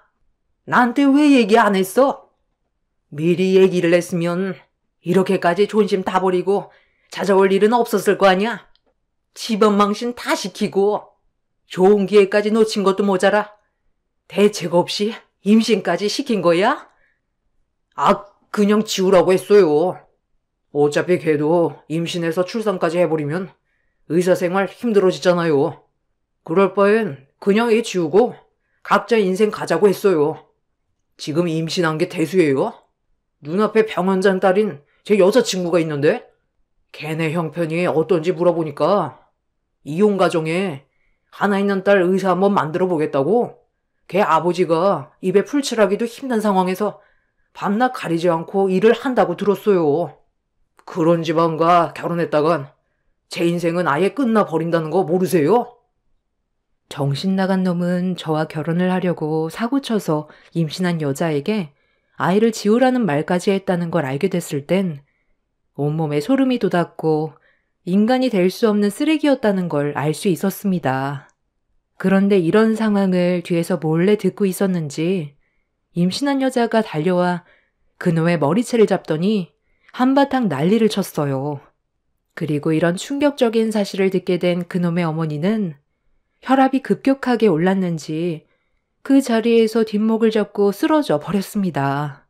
갑작스런 상황으로 인해 충격을 상당히 받으셨는지 깨어나지 못하시길래 급하게 수술실로 들어가게 됐는데 뇌대동맥 뇌출혈 판정을 받게 되었고 수술은 끝났지만 아직까지 깨어나지 못하고 계시네요.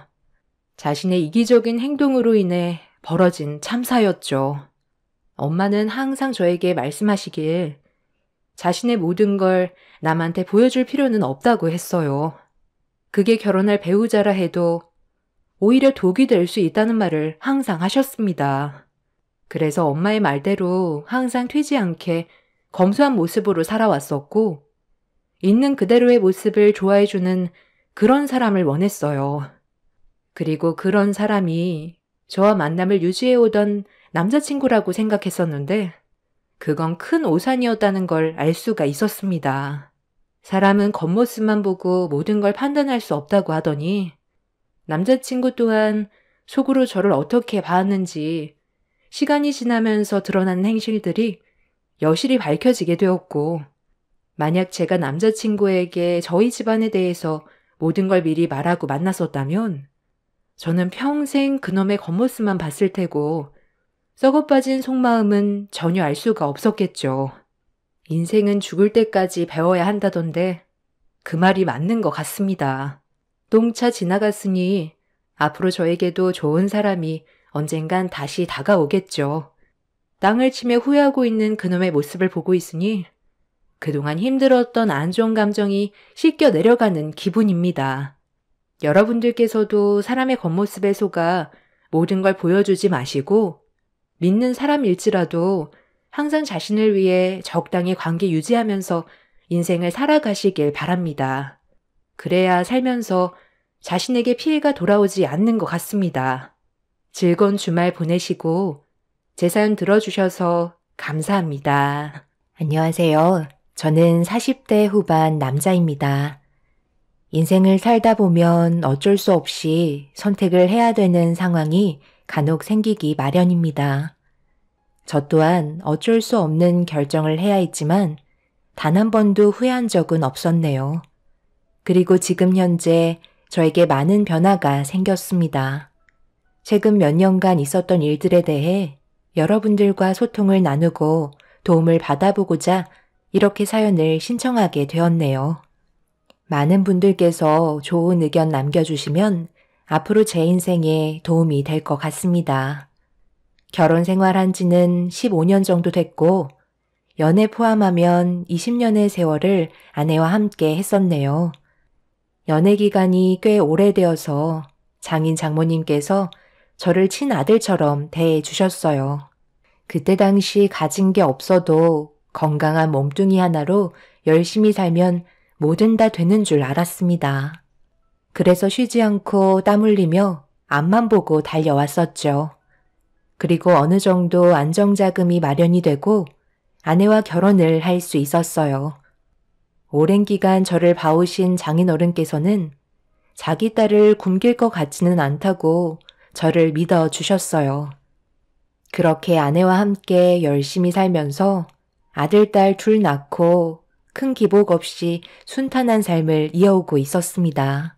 그런데 어느 날 장인의 건강 상태가 안 좋아서 병원에 입원했다는 장모님의 연락을 받게 되었고 아내와 급하게 병원을 찾아 장인어른의 몸에 어떤 문제가 생겼는지 장모님께 듣는 순간 아내는 그 자리에 주저앉아 눈물을 쏟아내고 말았습니다. 장인어른은 간암으로 몸 상태가 상당히 안 좋아진 상태였어요. 장인어른이 회복이 될 수 있는 방법은 간 이식밖에 없었습니다. 아내는 무조건 자기 아빠를 살리겠다고 아내의 간을 장인어른께 이식하겠다고 급하게 결정을 하려 했어요. 모든 건 절차가 있기 때문에 침착하라고 했지만 아내는 제 말이 귀에 들어가지 않았습니다. 언제나 행복만 가득할 거라 생각했던 가족에게 불행이 찾아온 시점이었죠. 의사는 간 이식을 가족이 해줄 때 성공 확률이 제일 높고 부작용 또한 없다고 했지만 그렇다고 가족이 무조건 이식을 해줄 수 있는 것도 아니라면서 일단 적합한지에 대해 확인하기 위해 검사부터 진행하길 권장했어요.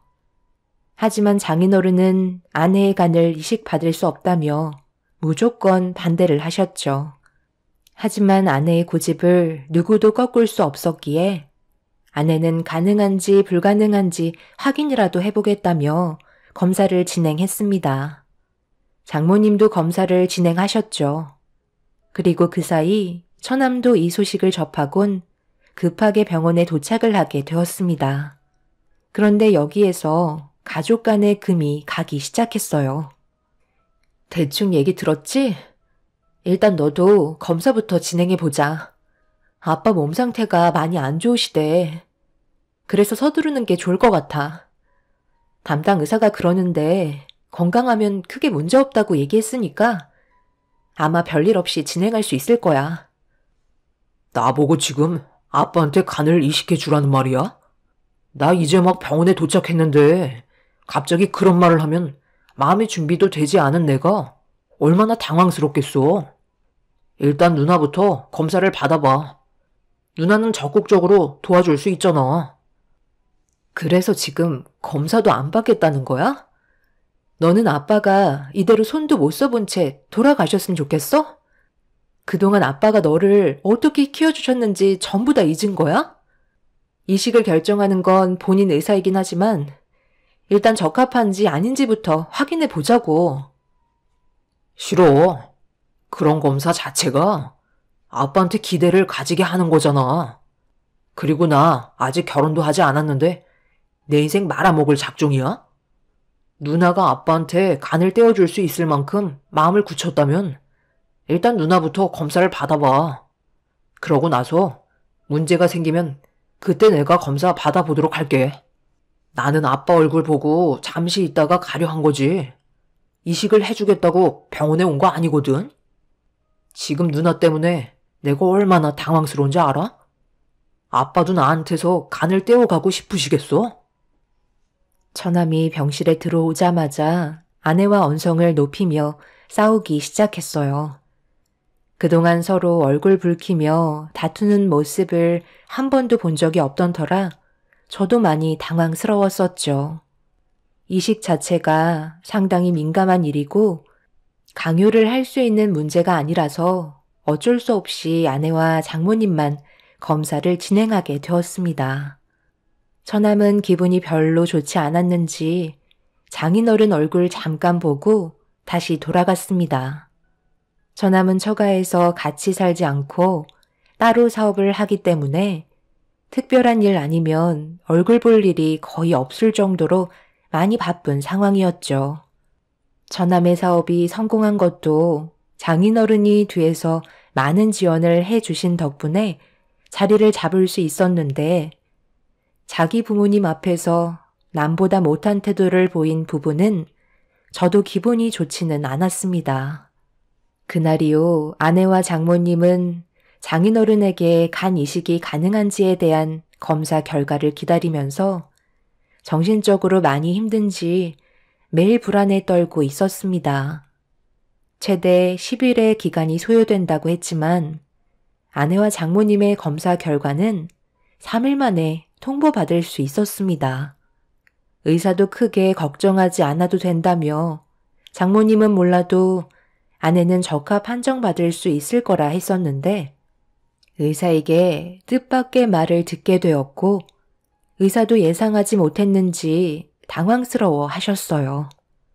아내가 지방간이 심한 건 아니지만 없는 건 아니기 때문에 간 이식에 적합하지 않다는 진단 결과를 가져오게 되었습니다.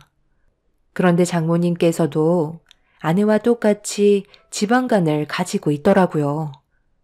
장모님이 아내보다 좀 더 심한 상태였지만 둘 다 똑같이 간에 문제가 있다는 거에 저희 모두 할 말을 잃게 만들었습니다. 간이 안 좋은 것도 유전이냐고 물어보니 어느 정도 유전의 영향을 받을 수는 있지만 지방간의 경우 식습관에 문제가 있다며 생활 패턴에 대해 문제가 크다고 시간이 지나면 건강에 많이 안 좋을 수 있으니 앞으로 변화된 일상을 사는 게 건강에 도움이 될 것 같다는 의사의 말을 듣게 되었습니다. 그리고 체질에 대해 남들보다 선천적으로 간이 약할 수가 있다며 여러 가지 복합적인 상황들이 있기 때문에 광범위하게 보면 식생활과 꾸준한 운동이 간의 건강을 지킬 수 있는 유일한 방법이라고 설명을 해 주셨네요. 결과적으로 아내와 장모님은 간을 이식해 줄 수 있는 공여자가 되지 못했습니다. 아내는 한치의 망설임도 없이 처남에게 전화를 걸었고 적합하지 않다는 판정이 나와 처남이 바로 검사를 받아봐야 된다고 설득을 시키려 하고 있었어요. 한참 동안 대화한 끝에 아내는 처남이 검사를 받을 수 있게 만들었고 어쩔 수 없이 등 떠밀려 검사를 하게 되면서 며칠 뒤 처남은 적합하다는 판정을 받을 수 있었죠. 아주 건강한 간으로서 당장 장인어른에게 이식해 줄 수 있는 몸 상태였어요. 당연히 아내는 서둘러 수술을 진행하길 원했는데 처남의 생각은 그렇지 못했었네요. 아빠가 얘기해 보세요. 제 간을 가지고 싶어요? 굳이 결혼도 하지 못한 아들의 간을 떼가고 싶으신 거예요? 내가 언제 너한테 간을 떼달라고 했냐? 그렇게까지 하면서 살고 싶지 않다. 내 자식의 간을 어떻게 받을 수가 있겠어? 누나, 아빠 말 들었지?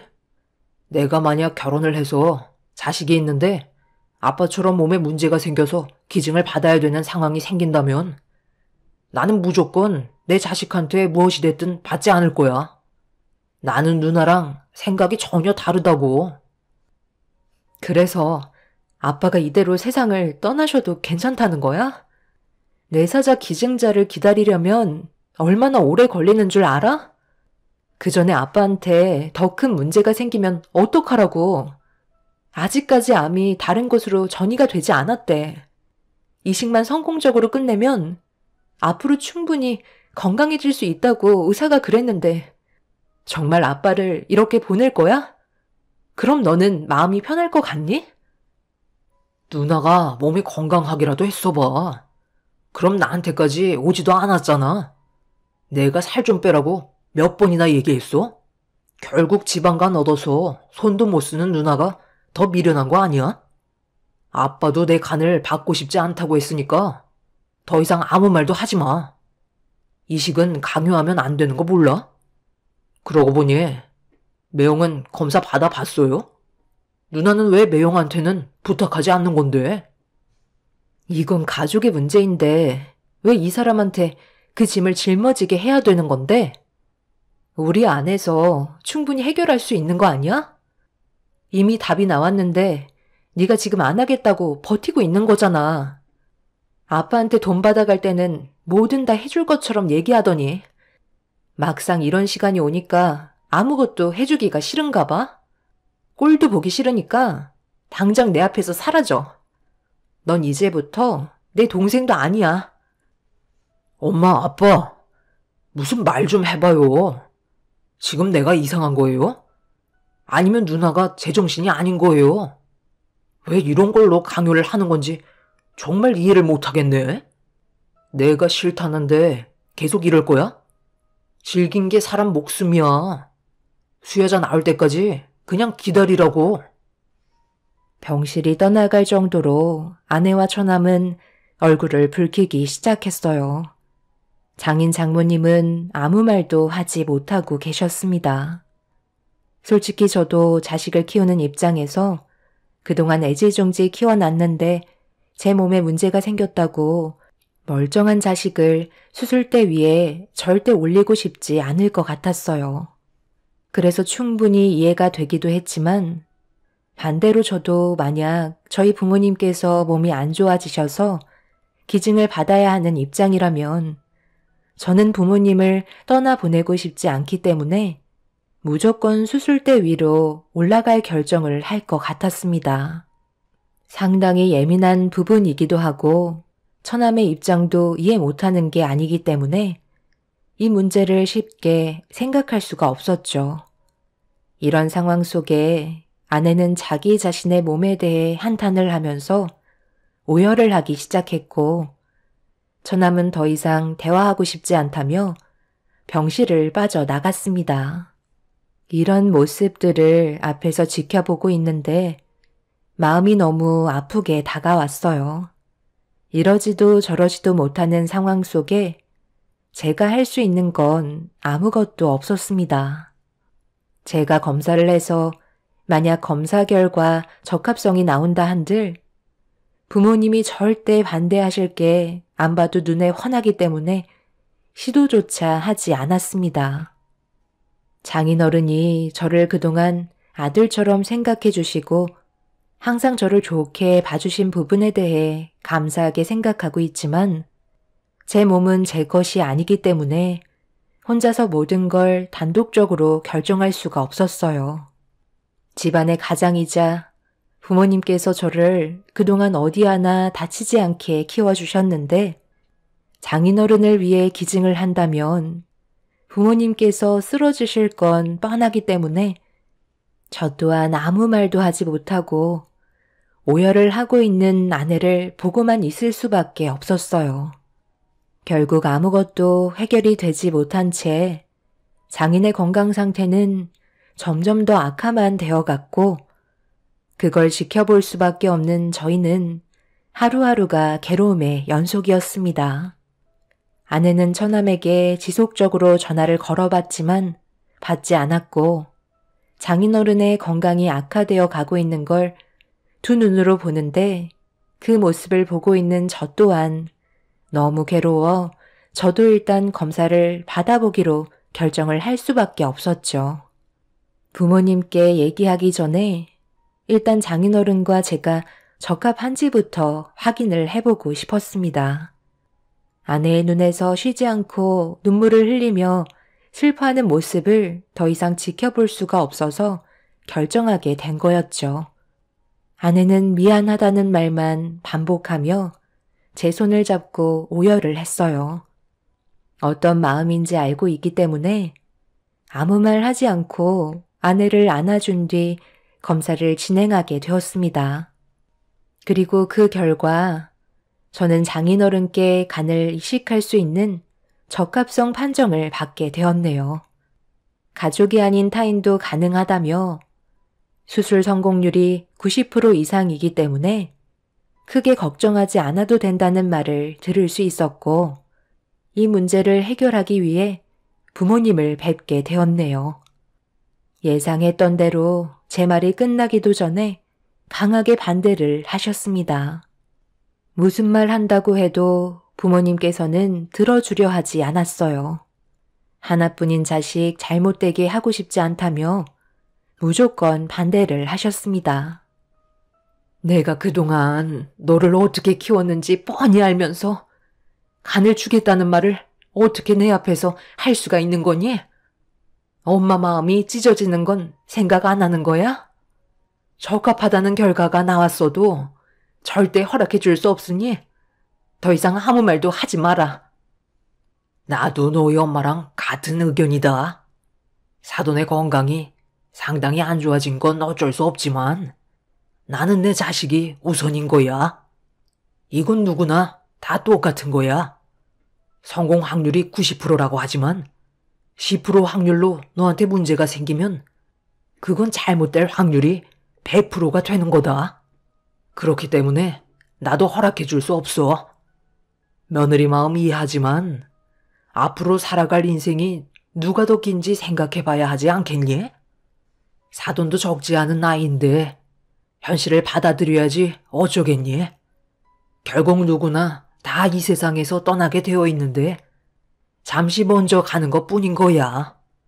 지금 간을 이식해 준다 한들 언젠가 떠나보내야 되는 거잖아. 시간을 늦추기 위해서 앞으로 살 날이 더 많은 너의 삶이 힘들어지는 건 나도 그렇고 너희 엄마도 보고 싶은 마음은 없다. 결국 부모님을 설득하지 못한 채 자리에서 일어나려 하는데 초인종 소리가 들리길래 인터폰을 확인해 보니 아내가 찾아왔어요. 안 좋은 말을 듣게 될 게 뻔해서 데리고 오지 않았었는데 아내는 욕먹을 각오를 하고 찾아온 거였죠. 그리고 예상했던 대로 부모님께서는 제 아내에게 안 좋은 말들을 늘어놓으셨어요. 당연한 결과였습니다. 누구 하나 잘못된 게 아니었어요. 부모로서 자식이 아픈 걸 보고 싶지 않은 거고 자식으로서 부모와 함께하고 싶은 마음이니 어쩔 수 없는 상황이었죠. 네가 아무리 얘기한다 한들 우리의 대답은 변함이 없다. 너희 애비를 살리겠다고 내 눈에서 피눈물 흘려야 되겠니?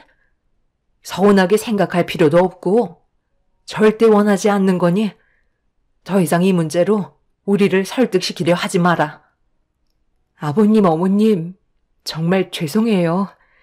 제가 무슨 할 말이 있겠어요. 저라도 똑같은 마음이었을 거예요. 하지만 이렇게 저희 아빠를 떠나보내고 싶지 않아요. 지금까지 받기만 했지 해드린 거 하나 없이 살아왔는데 손 한 번 써보지 못하고 이대로 보내드려야만 한다는 게 제 마음이 찢어질 것만 같아요. 앞으로 시키는 건 뭐든 다 할 테니 한 번만 부탁드릴게요.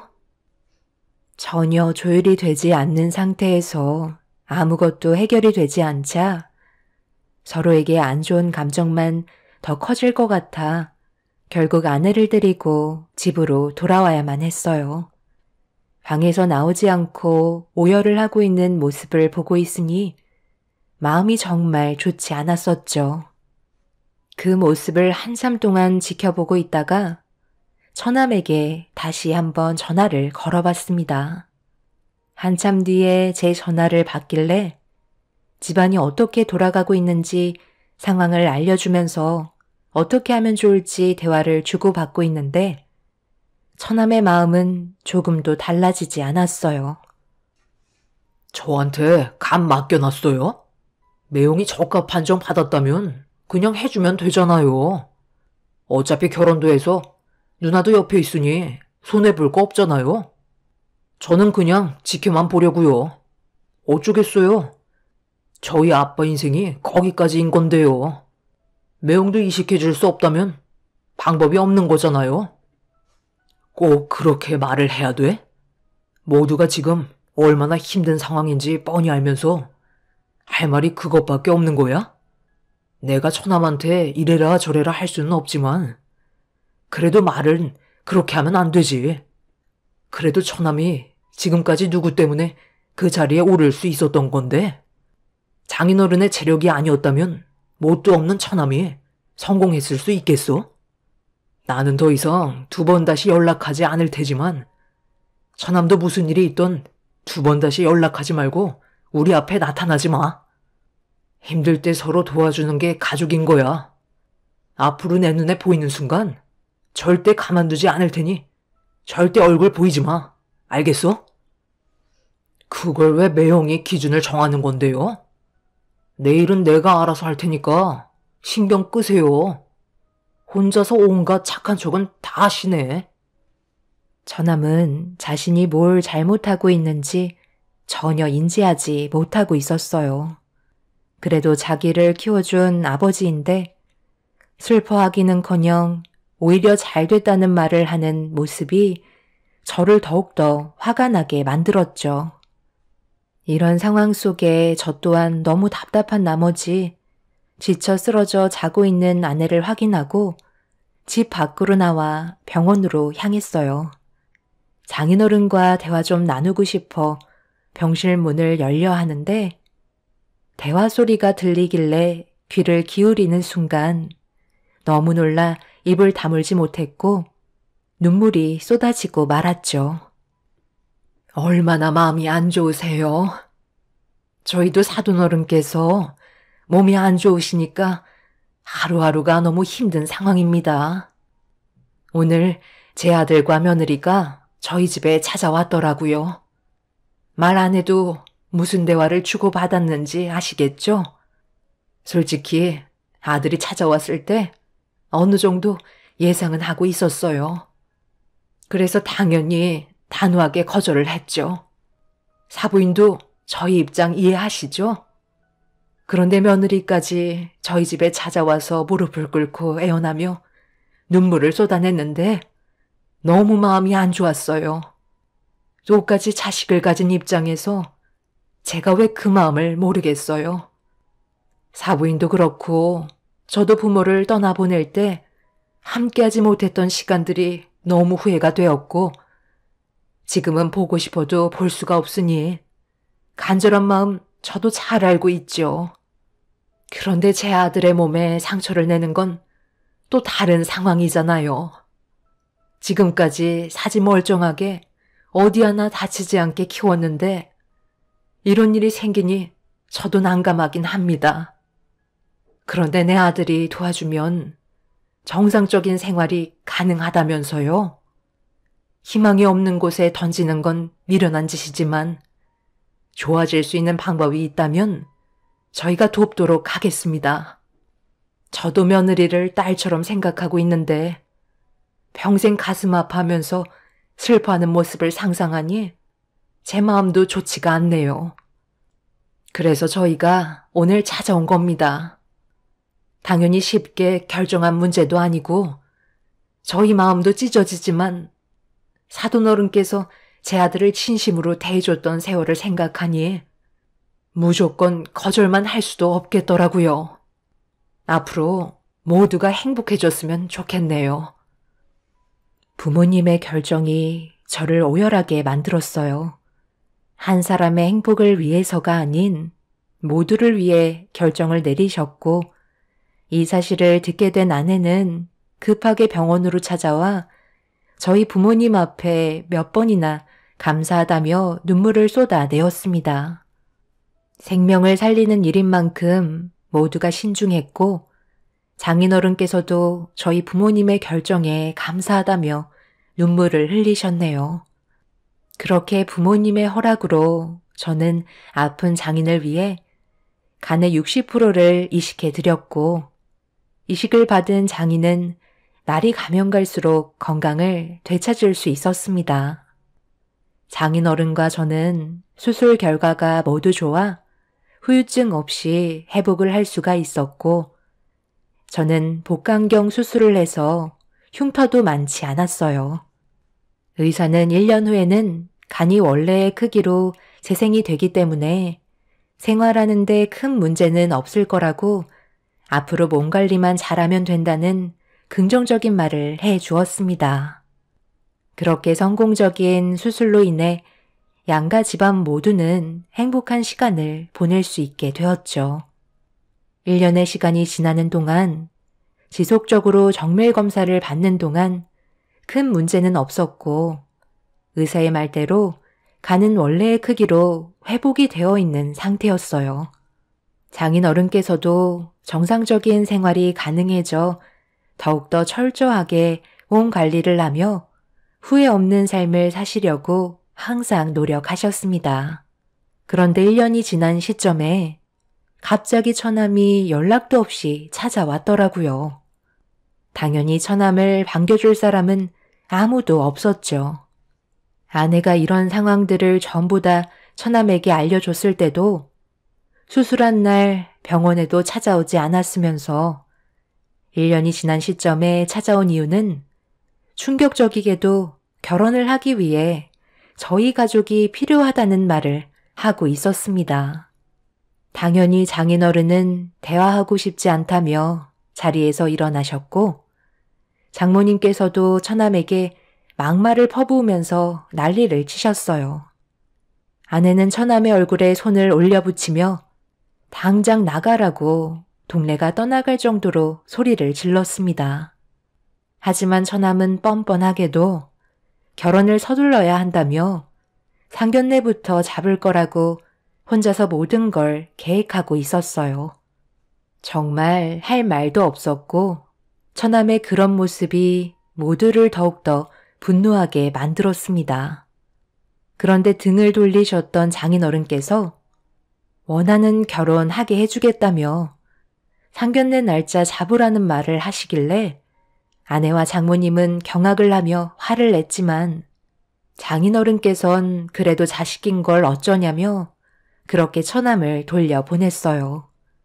장모님과 아내는 무슨 생각으로 그런 거냐고 물어보면서도 한편으론 장인의 건강이 악화될까봐 불안해하고 있었어요. 스트레스가 몸에 안 좋은 영향을 끼치기 때문에 더 이상 분위기를 험악하게 만들 수는 없었습니다.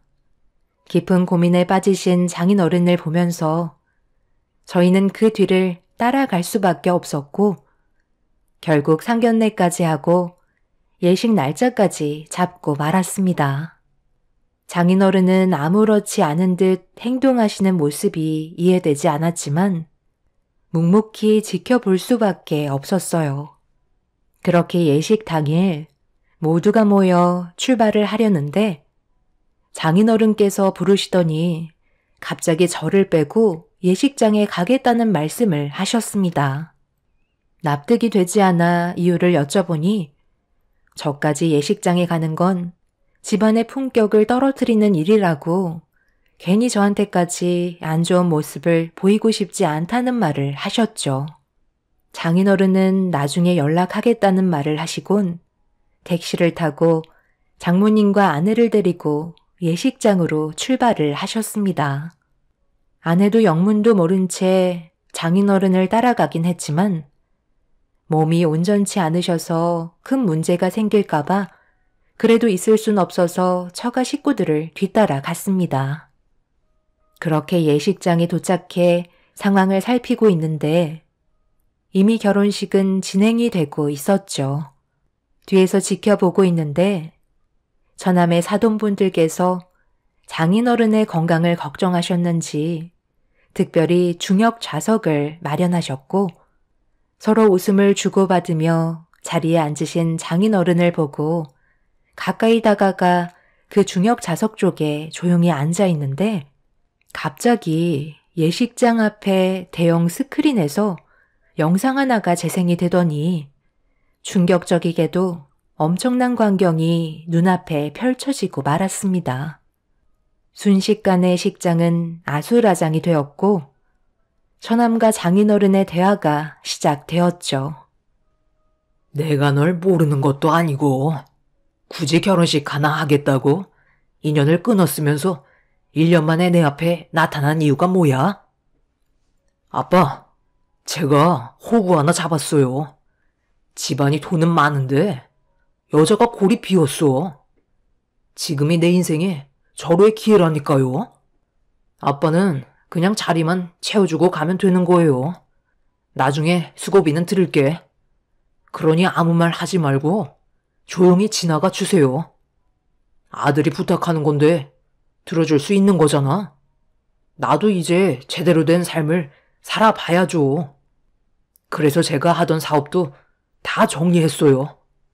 저희 장인이 자기 회사에 들어와서 물려받으라고 하는데 누가 마다하겠어요? 제가 가진 모든 걸 저 여자한테 쏟아 부었다고요. 절대 여기서 미끄러지면 안 돼요. 이제 다 왔는데 아빠가 결혼식에 자리만 채워주면 모든 게 끝난다고요. 무슨 말인지 아시겠죠? 너는 아빠한테 할 말이 그것 말고는 없는 거야? 먼저 부탁을 하기 전에 이 애비와 너희 매형 걱정부터 해야 하는 거 아니냐? 아빠가 병원에 있을 때 얼마나 힘들었는지 두 눈으로 뻔히 봤으면서 단 한 번도 괜찮냐는 말 한 번 한 적도 없었고 이제야 나타나서 한다는 말이 돈 많은 여자 하나 잡았다고 도와달라는 거야? 너희 매형은 친아들도 꺼리는 일을 서슴지 않고 내어준 사람이야. 그런데도 너는 아직까지도 정신을 못 차린 거냐? 네가 원하는 대로 결혼식은 참석해 줄 테니 앞으로 2번 다시 만나지 말자. 아빠는 앞으로 너를 내 자식으로 생각하지 않으마. 아플 때 옆을 지켜주는 사람이 진정 가족이라 했거늘. 너는 남보다 못한 존재다. 대형 스크린에 나온 영상을 모두가 보게 되었고 처남은 영상을 내리라며 소리를 질렀어요.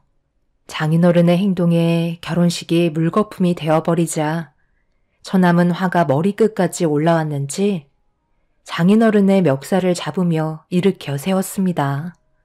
그 모습을 보고 급하게 달려가 처남을 강하게 밀치면서 장인어른을 보호해주고 있는데 처남의 사돈어른께서 처남의 얼굴에 주먹을 날렸고 장인에게 와서 당신 딸 인생을 구해줘서 감사하다며 서둘러 식을 마무리했습니다. 처남은 온갖 변명을 늘어놓으면서 사돈 어르신을 붙잡으려 했지만 이미 상황은 끝나고 말았죠.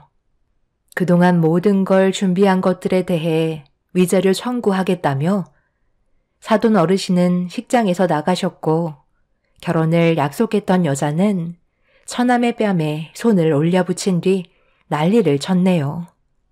그렇게 아수라장이 된 식장에서 처남이 장인에게 분노를 표출하려고 하자 제가 처남의 멱살을 잡고 바닥으로 강하게 패대기를 쳤습니다. 화를 표출하던 처남은 저한테 달려들었지만 옆에 있던 아내가 동생의 버릇은 누나가 고쳐야 한다며 사정없이 손을 휘둘렀네요. 그렇게 한바탕 난리가 나고 모든 상황은 정리가 됐지만 문제는 처남이 그동안 결혼을 하려고 자신의 사업을 정리한 뒤에 그 돈으로 여자한테 투자를 하면서 그분들의 사업에도 전적으로 꽤 많은 투자를 했었는데 이용당할 뻔했던 그 사람들이 처남을 상대로 소송을 걸었고 결혼식 비용과 그동안의 지출들에 대한 위자료 그리고 그 집안 사람들의 정신적 충격의 손해배상으로 인한 모든 것들을 법적으로 소송을 걸었습니다. 결국 처남은 가진 거 하나 없이 빈털터리 상태에서 장인에게 도움을 요청해야 했지만 처남의 부탁을 거절했고 결국 처가에서 내쫓기고 말았네요. 결국 지금의 상황에서 처남은 장인의 도움 없이 아무것도 할 수 없는 상태가 되어버렸죠. 하지만 이미 많은 상처를 받은 저희 가족들은 처남이 길거리에 나앉든 상관하지 않기로 했어요. 절대로 받아줄 생각 없고 2번 다시 엮일 상황도 만들지 않을 겁니다. 평생 땅을 치며 후회하며 살길 바라지만 처남은 자기가 뭘 잘못했는지 아직까지도 모를 것 같네요. 정말 안타깝기만 합니다. 처남이 없다면 저희 가족은 행복만 있을 것 같네요.